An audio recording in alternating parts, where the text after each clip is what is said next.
Como eu mencionei, a gente teve agora, acabou hoje de sair uma notícia de que é possível que nós tenhamos novas medidas tomadas pelo governo Trump contra o Alexandre de Moraes. Quem diz isso não é um jornal bolsonarista, quem diz isso não é um jornal da direita. Quem está trazendo essa informação, inclusive, é o jornal Financial Times, jornal britânico, que neste domingo trouxe essa informação. A informação eu estou trazendo aqui para vocês é a seguinte: o governo dos Estados Unidos estaria considerando novas sanções contra o Moraes, contra o juiz do Supremo Tribunal Federal, Alexandre de Moraes. Uma das fontes do jornal, do Financial Times, afirmou que, aspas, a reimposição de medidas como a Magnitsky está em análise. A Magnitsky, portanto, segundo o jornal britânico, está em análise dentro do governo Trump outra vez. Segundo o veículo, a medida voltou a ser discutida depois do Moraes autorizar a polícia a fazer busca e apreensão na fonte do jornalista Luiz Pablo, lá do Maranhão. E também busca e apreensão contra o próprio jornalista, o que aconteceu em março, né? As buscas ocorreram após a publicação de reportagens denunciando um possível uso irregular de viaturas por familiares do ministro Flávio Dino do STF. O Moraes alega que as informações da reportagem foram ilegais e etc. Mas pouco importa. O ponto aqui, meus caros, é que você não pode ir para cima da fonte de um jornalista, porque isso é errado. Isso está na nossa Constituição, consagrado no artigo 5º, inciso 14, sigilo de fonte. Não importa se o jornalista faz uma boa ou uma má reportagem, se ele é um bom ou mau jornalista, esse princípio está consagrado. E aí vem agora os Estados Unidos e começam a repensar a Magnitsky. Muitos de vocês podem estar aqui me ouvindo e dizendo, de novo, isso aí não vai dar em nada, isso daí não tem importância, depois eles vão lá e tiram. A gente precisa entender o contexto da história. Como é que funciona a aplicação da Magnitsky para os Estados Unidos? Eles compreendem que o governo Trump, ele entende que quando ele não consegue negociar, no momento em que ele tem dificuldade de negociar com um país, ele impõe sanções. E isso é um termômetro importante de que está havendo uma dificuldade do governo norte-americano de dialogar com o governo Lula. Com o governo Lula e também com o STF.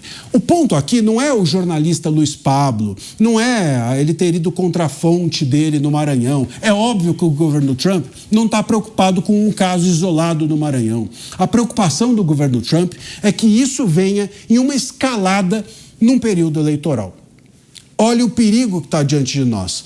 O Luiz Pablo teve a sua fonte atacada, amanhã a Malu Gaspar vai ter a sua fonte atacada. Amanhã a Bela Megali vai ter a sua fonte atacada. Amanhã o Lauro Jardim vai ter a sua fonte atacada. E se as fontes forem atacadas, o jornalismo silencia. E se o jornalismo silencia, a censura ganha. E se a censura ganha, a esquerda vence. É esse o raciocínio do Trump. E por que a censura vence? Porque nós temos hoje um governo de esquerda dentro do poder. Se você tem um governo de esquerda no poder e um Supremo Tribunal Federal, que vamos falar que a verdade é de esquerda, a maior parte hoje dos ministros dentro do STF é de esquerda.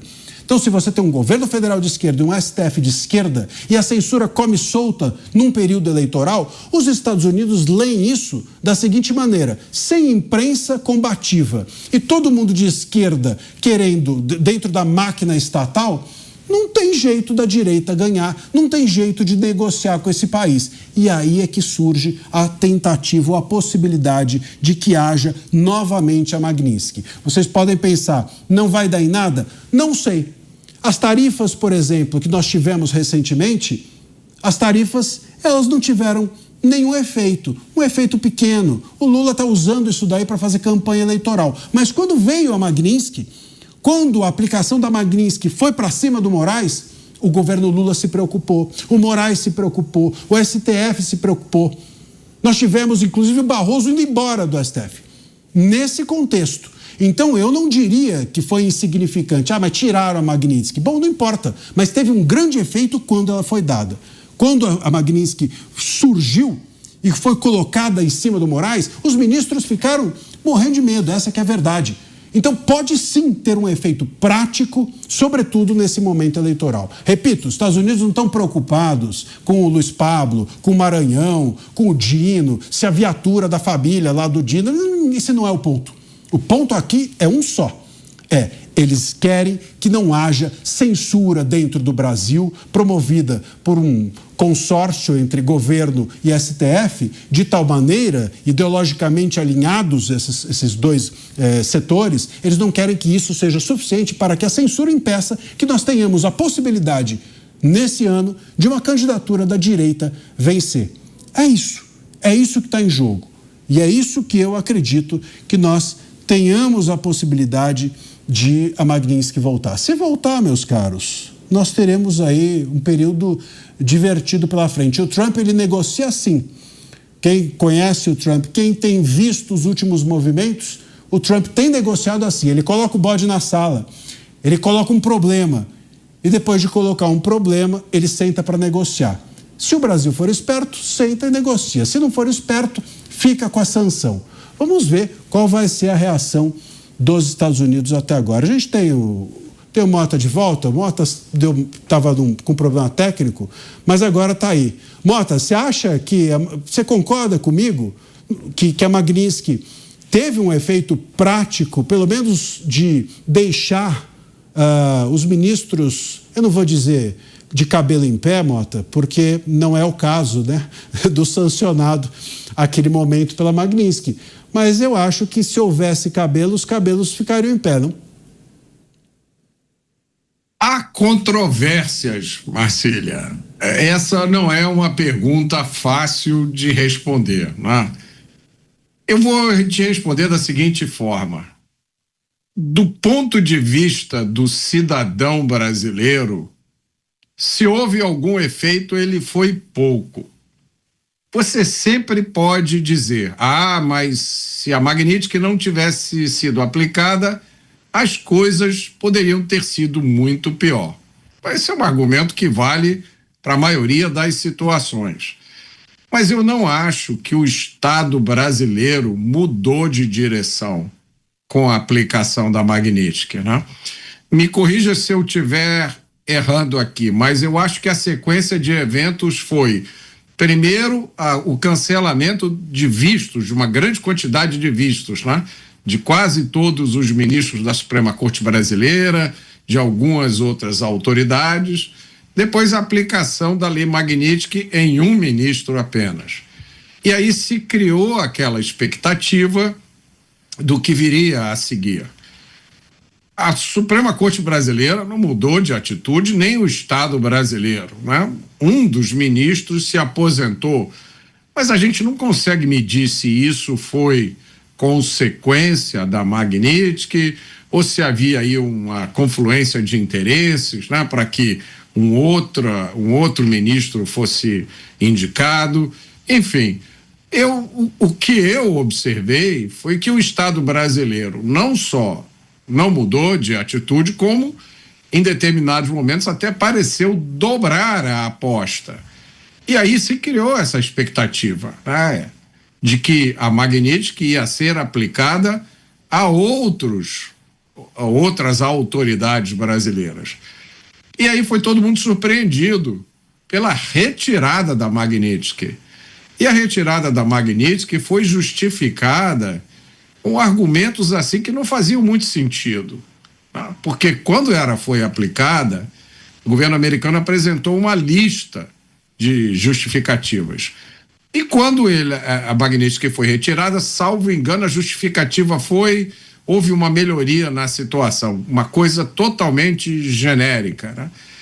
E isso leva muita gente a dizer, algumas pessoas que eu conheço dizem que a emenda ficou pior do que o soneto, que teria sido melhor a Magnitsky nunca ter sido aplicada do que ela ter sido aplicada e retirada, porque isso teria sido visto por setores do Estado brasileiro como uma derrota do governo americano. Tá vendo? Aplicaram sanção, achando que ia intimidar a gente, tiveram que retirar. E é muito difícil você fazer uma leitura da direção da política externa americana, né? Há vários sinais para um lado e há vários sinais para o outro. Só vou lembrar aqui mais um, que foi aquele discurso que o Donald Trump fez lá na ONU, quando quebrou o teleprompter, e aí, para encher o tempo ali, ele disse que tinha encontrado com o líder do governo brasileiro nos corredores e que tinha sido uma conversa muito boa, e ele repetiu esse elogio em diversas outras situações. Quando o Jair Bolsonaro foi preso, ele também, eu me lembro, perguntaram a ele numa entrevista e a reação dele foi bastante discreta. Teve aquele episódio da ida dos pecuaristas brasileiros lá para a Venezuela, supostamente enviado com a ida autorizada pelo governo americano. Vamos lembrar que naquela época as Forças Armadas americanas já estavam fazendo um bloqueio na Venezuela, né? Então não era uma coisa trivial você pegar um avião e ir para lá. Enfim, é muito difícil você juntar essas peças de uma forma que faça sentido. Eu acho que se o governo americano quisesse ter uma postura mais dura em relação ao Estado brasileiro, ele teve inúmeras oportunidades para fazer isso. Então, eu pessoalmente não acredito que vá haver uma nova aplicação da Lei Magnitsky. Eu acho que isso aí é fofoca do Financial Times. Não fale isso, Mota, não fale isso. Olha, eu entendo, mas eu não concordo com você. Eu discordo de você, Mota, pelo seguinte: eu pelo menos leio a Magnitsky, a aplicação, a gente vai entendendo esses mecanismos aos poucos. E hoje, até conversando com americanos e etc., a gente vai entendendo que a Magnitsky não é uma sanção. Não, vou punir você, o Moraes, quem quer que seja, porque você é mau e aí você vai ficar com essa sanção e agora durma com isso. Não. Essa Magnitsky é usada pelo governo Trump como o governo Trump usa outros instrumentos de coerção. Ele taca um taco de beisebol na cabeça da pessoa para chamar para conversa. Então a Magnitsky foi uma forma de dizer: vocês não estão conversando comigo, vou jogar Magnitsky. E aí veio a Magnitsky e o Lula sentou para conversar. Então, me parece que se isso anda nos bastidores, e aqui o Financial Times não é qualquer jornal, né? Não é que, enfim, foi dito na esquina. E aliás, nós temos até mesmo a informação de que há dentro dos Estados Unidos personagens que hoje têm tido sim uma relevância no diálogo ou no impacto dentro da Casa Branca, que é o Paulo Figueiredo e o Eduardo Bolsonaro. A informação que vem até numa repercussão dessa matéria do Financial Times pela CNN é de que Paulo Figueiredo e Eduardo Bolsonaro tinham feito reuniões e pedido que essas medidas fossem aplicadas ao Moraes, diz a CNN, há uns 3 meses. Ou algo assim. E aquilo estava em estudo, etc. Agora, me parece que saindo essa matéria, junto dessa outra informação, nós temos talvez algo concreto. E essa concretude não significa que o Moraes vai ser sancionado e vai passar para sempre sancionado. É isso que a gente precisa entender. Não é mais assim, ou não é assim que o Trump lida com esse instrumento. Muito provavelmente, nós, com essa notícia, temos 2 questões que precisam ser entendidas. O Trump não está mais sentindo que consegue dialogar como conseguia com o governo Lula e com o STF. Então, se ele está vindo para cima com uma sanção, e essa não é a primeira, o Trump está sancionando o Brasil a cada semana e não consegue nada. Sanciona e não consegue nada. Então, ele está querendo conversar com o Brasil está fechado a ele. Está fechado por quê? Porque o Lula quer usar esse fechamento em relação aos americanos para fazer uma campanha dizendo: olha, a opressão dos Yankees, a opressão dos Estados Unidos, agora a nossa soberania está em risco. Repito, a nossa soberania está em risco enquanto o Lulinha está fazendo negociata da Espanha e querendo ir para a Suíça. Isso é que me parece botar em risco a nossa soberania. E não os Estados Unidos quererem zelar pelo que está errado aqui dentro do Brasil. quererem zelar pela lisura de tudo o que acontece das nossas instituições e dos nossos direitos e da liberdade de expressão e etc. Então, primeiro, parece que o Trump não está conseguindo conversar com o Brasil. Esse é um ponto. O segundo ponto é que talvez essa Magnitsky venha, repito, não para o Moraes passar a vida sancionado, mas para que sentem conosco e conversem a respeito desse fato. Isso pode ter esse efeito, o efeito de dizer ao Brasil, meus caros, não dá para seguir desse jeito. E desse jeito significa nós, Estados Unidos, nós americanos, estamos com medo do que vocês brasileiros estão fazendo com a liberdade de vocês. Isso me parece um bom sinal. Claro, Mota, eu entendo, você tem uma perspectiva que é assim, isso soluciona o quê? Mas o ponto é que, para quem não tem nada, pingo é água. Como diz, meu pai sempre dizia, começo de mingau é água. E é isso, começo de mingau é água. Vem uma Magnitsky aqui, vem outra Magnitsky ali.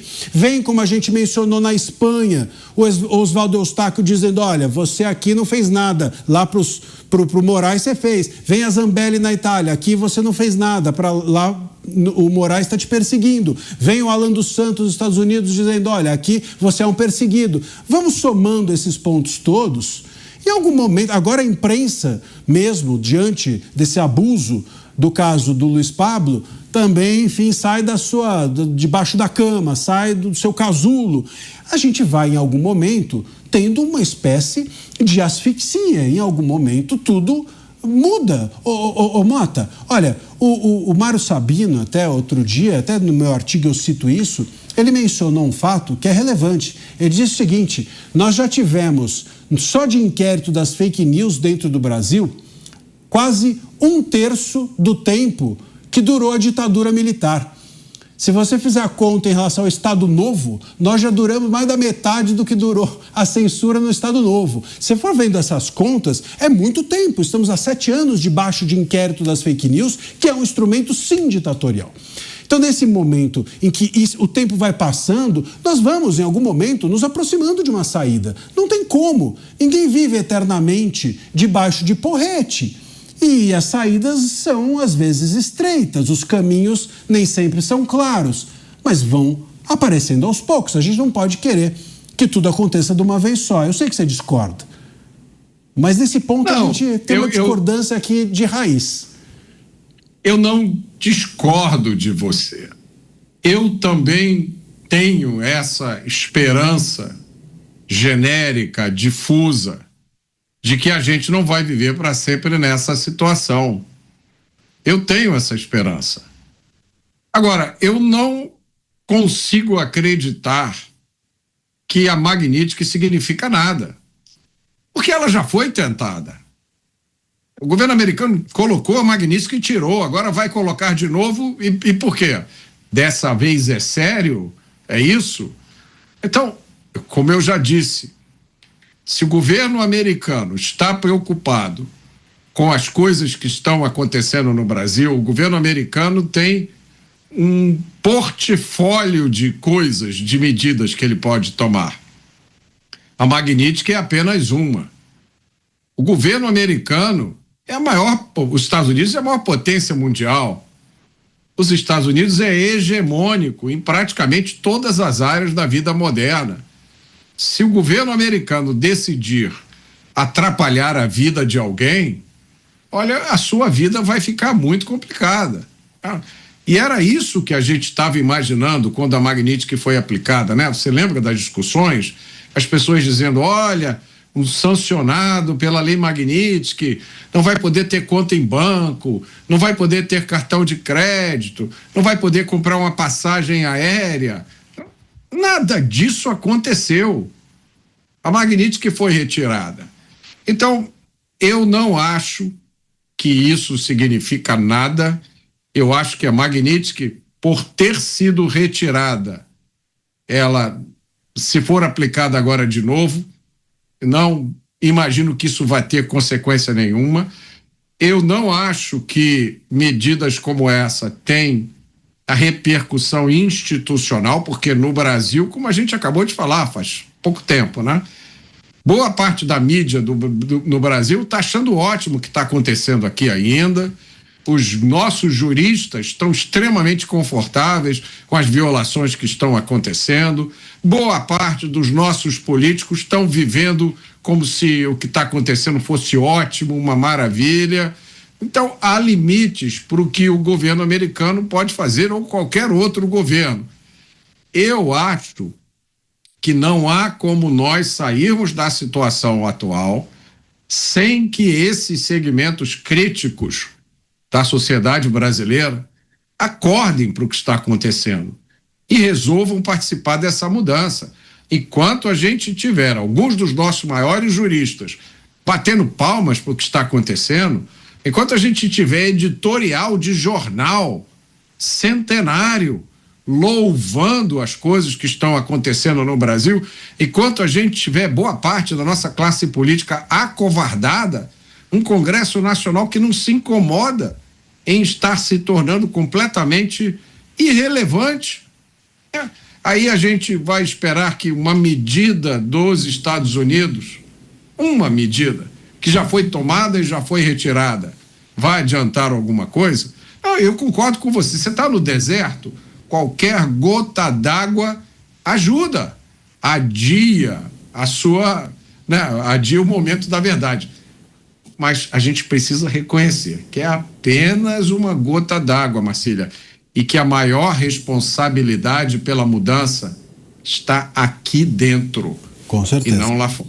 Com certeza, isso eu concordo com você, é isso, não é que a gente adia, Mota, é que eu sempre uso a seguinte imagem, a gente está empurrando pedra, você entendeu? Quando você pega imagina só um pedregulho gigante, você está empurrando pedra, se você olhar de longe, como a gente pode olhar, fala assim, a pedra não se move, você está empurrando, mas isso aí não vai dar em nada, etc. É que nem aquela história do burrinho, né? O cara sempre tem, né? O velho do Restelo, né? Sempre tem alguém dizendo, isso aí não vai resolver nada. O burrinho, lembra a história do burrinho? O menino com o burrinho e o velho, né? Põe o velho em cima, põe o menino embaixo, o menino andando e um velho folgado em cima do burrinho. Aí põe o menino embaixo, põe o velho embaixo, ou um velho desse embaixo. Sempre tem alguma coisa que vai estar errado. Quando você empurra a pedra, quem olha de longe vai achar que a pedra não está se movendo, mas se você olhar ali pertinho da pedra, ela está aos poucos se movendo. A gente precisa fazer esses dois gestos. Não podemos só ficar olhando o pequenininho gesto. Está tudo certo porque a pedra está andando, então em 40 milhões de anos a gente consegue derrubá-la? Não dá. Mas também não dá para a gente olhar de longe e falar, não está movendo nada. A gente precisa... Não é nem comemorar, não acho que a gente tem que comemorar nada, porque no Brasil, se tem uma coisa que a gente não tem a fazer é comemorar. Não tem nada nesse país para se comemorar. Nada. É um país sem... A gente não devia ter data nenhuma aqui de aniversário. É tudo ruim. Independência é ruim, foi feito errado. República foi um golpeto, um golpezinho mequetrefe. Tudo errado. A nossa melhor Constituição, como eu digo, foi a Constituição monárquica. Tudo está torto, tudo está de ponta cabeça. A gente não tem vitórias. É um país sem vitórias, sem memórias, ou com pouquíssimas. Essa é a verdade, pelo menos para mim. Mas a gente precisa também observar que nós também não somos nada e temos que olhar para as pequenezas ou as pequenas coisas que nos ocorrem e falar, bom, aqui tem uma fresta, vamos na fresta. É melhor do que nada. É melhor do que nada. Ó, tem um post meu que eu queria compartilhar com vocês sobre essa história do STF. Lá, tá na tela. Eu postei isso daqui, enfim, que quem publicou foi... Essa imagem é do site do Felipe Oliveira, um grande jornalista e grande amigo, e a ministra Carmen Lúcia falou essa frase diante da censura que houve ao jornalista Luiz Pablo. Disse a ministra Carmen Lúcia, a liberdade de imprensa não está em questão no Brasil. Eu realmente não consegui entender nem essa, e confesso que nem nenhuma frase que disse a Carmen Lúcia nos últimos 30 anos. Mas a liberdade de imprensa não está em questão no Brasil, por quê? Porque ela é sagrada ou porque ela não existe? Fiquei em dúvida. Carmen Lúcia quer dizer o quê com isso? Né? E aí Eu fiz um comentário jocoso dizendo que a Carmen Lúcia é o Fachin com saias, assim como o Fachin é a Carmen de bigode, porque os dois ficam dizendo que está tudo uma maravilha, que eles são a favor da liberdade, que eles são a favor de que tudo esteja bem. O Fachin passa o dia inteiro dizendo, com aquele linguajar que ninguém entende, uma coisa meio prolixa, de que as instituições estão ótimas, a Carmen Lúcia também, a liberdade de expressão não está em questão, e a gente olha e não existe. A gente olha e não vê nada. É que nem uma pessoa chegar na sua casa e falar assim, meus filhos, fiquem felizes, papai trouxe comida. E cadê a comida, papai? Não tô vendo a comida. Como aí? Ela é invisível. Eu garanto que ela tá aí na sua frente. O filho olha e fala, mas cadê? Não tem nada na minha frente, tô aqui passando fome. Cadê a liberdade de imprensa, ministra? Cadê a liberdade de imprensa? O Fachin disse outro dia que nós estamos muito bem, que o sigilo é um princípio constitucional que está sendo protegido, mas protegido por quem? Onde que está o sigilo? Foram para cima de uma fonte jornalística. Nem na ditadura eles faziam isso. Nem na ditadura militar isso era feito. E para cima de sigilo de fonte, nem os militares dos anos 70 ousavam fazer isso.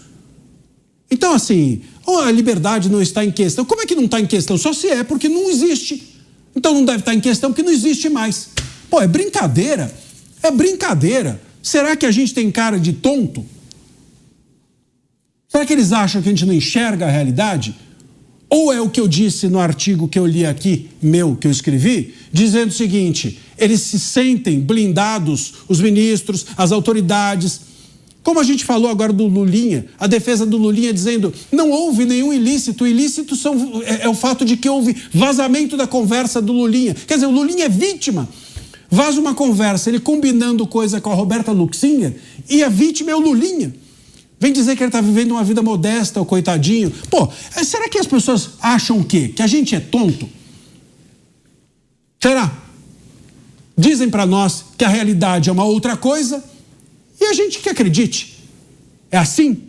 É dessa maneira que nós vamos viver? Pô, pelo amor de Deus, ô Mota, faça-me o favor. Eu fico às vezes aqui revoltado porque nós somos tratados no Brasil como idiotas. Há uma longa tradição disso, né, Marcília? O Brasil tem uma longa tradição de tratar os seus cidadãos como idiotas, mas eu acho que no período atual isso foi levado à perfeição. E eu queria chamar mais uma vez a atenção para o papel da mídia.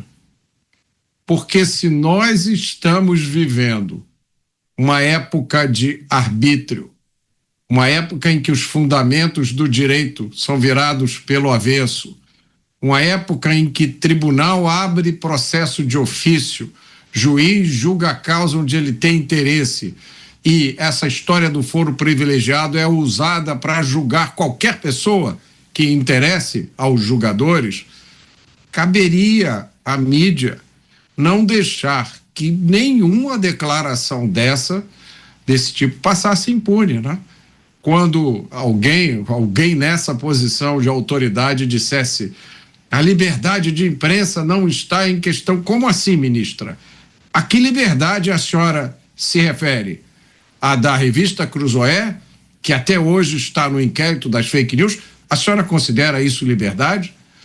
Quando alguém dissesse, olha, a Constituição proíbe a censura, então essas medidas só vão valer até o final do mês. Alguém da mídia tinha que ter dito, mas ministra, a senhora prestou atenção no que a senhora está dizendo? A senhora está dizendo que,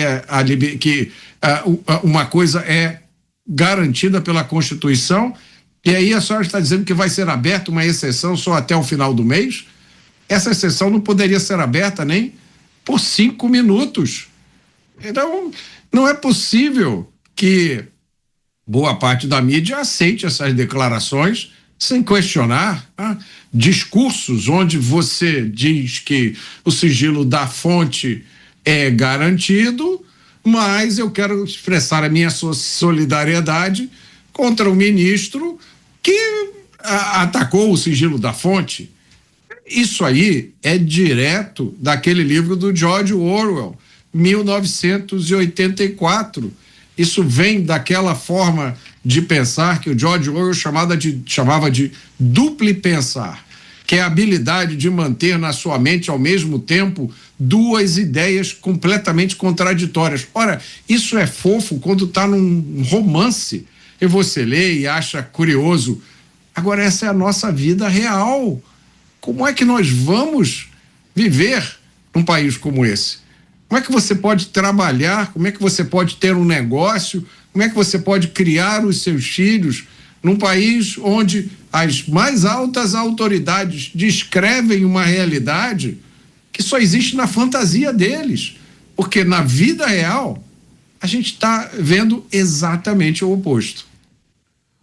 Ô Mota, e aí a gente está aqui criticando as coisas, nós estamos aqui mostrando os absurdos, e aí vem um espectador nosso aqui no chat dizendo assim: Marcília, você é um lambe-botas. Você é um lambe-botas, viu, ô Mota? Nós somos aqui lambe-botas. Por quê? Porque a gente está criticando aquilo que ninguém critica. Então, na visão de quem está acostumado a receber só as informações oficiais, quem está acostumado aqui a receber as informações da imprensa estatal, né, acha que no momento que a gente é crítico a isso, como você falou, quando o cara ia contra o grande irmão, no 1984, o errado era quem estava indo em contra. Então nós aqui somos, como é que disse? Lambe-botas. Por quê? Porque nós estamos indo contra aquilo que algumas boas pessoas estão acostumadas cotidianamente a ouvir. É isso, né? É um trabalho de formiguinha. Eu repito, Mota sabe, a gente fala sempre isso aqui no programa. Os pingos nos is é um oásis. Nós aqui temos um oásis e vocês precisam aproveitar esse oásis. Não para vir dizer que a gente é lambe-botas, pode ser também, pode falar o que você quiser, mas, sobretudo, para vocês terem uma versão diferente da que vocês passam o dia inteiro escutando. O dia inteiro escutando. O dia inteiro. Você acorda de manhã, de tarde, de noite, tá tudo uma maravilha, o Brasil é uma delícia, a liberdade de expressão tá assegurada, o sigilo de fonte tá tudo certo, errado não é o ilícito cometido, e sim quem vazou a notícia de que você cometeu ilícito. É incrível isso. O ilícito não é errado. O errado é alguém contar que houve o ilícito. Aí tá tudo certo. Então assim, você passa o dia inteiro ouvindo isso. Aqui não. Aqui não. Aqui você vai ouvir coisas diferentes. E aí às vezes você não vai compreender. Mas faz parte. Eu mencionei que tinha lido um tweet do Mário Sabino. E o Mário Sabino, eu vou ler o tweet inteiro para vocês entenderem. Ele fala o seguinte: o inquérito das fake news já tem mais de 1/3 do tempo que durou a ditadura militar. Vou repetir, hein? O inquérito das fake news já tem mais de 1/3 do tempo que durou a ditadura militar. E aí ele faz uma outra observação. O inquérito das fake news só tem meio ano a menos do que a ditadura do Estado Novo de Getúlio Vargas. O inquérito das fake news só tem meio ano a menos da ditadura inteira do Estado Novo do Getúlio Vargas. Então, por um lado, Mota, isso é assustador. Por outro lado, é o que eu tinha dito a você. Indica que em algum momento precisa ter uma saída. A ditadura do Estado Novo não durou para sempre, não é? A mesma coisa em relação ao regime militar. Mas olha, o caso de Getúlio, assim, é um caso que faz a gente perder esperança no Brasil, né? Porque Getúlio deu o golpe de 30, depois, de uma forma direta, provocou a Revolução de 32, foi uma guerra civil de brasileiro contra brasileiro. Depois deu o golpe de 37, criou uma ditadura fascista no Brasil, ficou no poder até 45, foi gentilmente convencido a sair, se candidatou, foi eleito senador por 2 estados, salvo engano, Rio Grande do Sul e São Paulo. Você pensa nisso? O cara deu 2 golpes de Estado, criou uma ditadura e foi, no momento em que ele sai do poder, foi eleito. Aí, entrou no lugar dele na presidência um ex-ministro dele, e quando foi 51 ele volta carregado nos braços do povo. E só saiu porque, como ele não admitia ficar fora do poder, ele mesmo tomou conta de si próprio, né? Porque se bobeasse, ele poderia ter ficado aí mais 15, 20 anos no poder. Então, o caso de Getúlio é um caso que faz a gente... Eu olho para a época do... E mais, hein? E mais. Getúlio Vargas continua sendo hoje considerado um dos grandes nomes da história brasileira, é ídolo da esquerda brasileira. É isso que eu ia falar. O sujeito que implantou uma ditadura de caráter fascista no Brasil. É visto como o pai do trabalhismo, né? O Getúlio Vargas é visto como o pai do trabalhismo. E depois dele vem o Juscelino Kubitschek, né? E depois do Juscelino o Jango, né? O João Goulart, que enfim, com uma visão talvez ali... Aliás, segundo até esse livro do Samuel Weiner, ele traz essa visão de que quem pressionou ali o Jango ou o João Goulart para fazer com que houvesse uma polarização à esquerda mais forte foi o Brizola. O Brizola e o Arraes, segundo o Weiner, né? Então, esses dois personagens pressionaram o João Goulart para se tornar um esquerdista radical e aí, como reação, vem o período do regime militar. É mais ou menos isso. O Brizola dizia: a direita precisa tirar a cabeça para fora para a gente conseguir esmagar. Na verdade, a cabeça que foi esmagada foi a da esquerda. Claro, depois veio o regime militar, etc., e houve claramente abusos, e não estou aqui justificando, mas o fato é óbvio que a esquerda estava ali também à beira, nesse momento, com o João Goulart, com o Brizola e com influenciado pelas vozes extremas ali da esquerda. Nós estivemos nesse período pós Juscelino Kubitschek, em que o Jango assumiu, estivemos também, né, muito próximos de haver algum tipo de, se não fosse um regime militar, de um regime revolucionário de esquerda, que estava ali às vésperas de acontecer também.